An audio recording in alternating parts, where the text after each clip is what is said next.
Hé, gyere! Bagoly, gyere már le! Boldog karácsony, Bagoly! Boldog karácsony, Roncsi!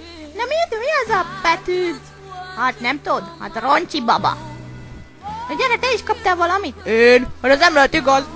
De igen! Oh! Mit kaptam?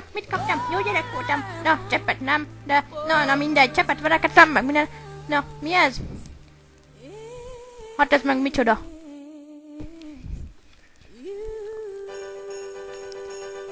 Örömmel értesítem, hogy idén a Mikulás balesetet szenvedett a Hóbihadban, ezért nem hoz ajándékokat a gyerekeknek.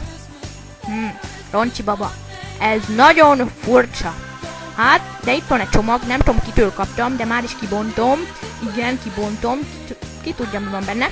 Óha, nézd ezt a rongyot, ezt a szuper gúnyát. Hát én leszek a menő csávó a szombati diszkóban, minden csaj rám fog ragadni. Biztos kínai gyártmány, de se baj.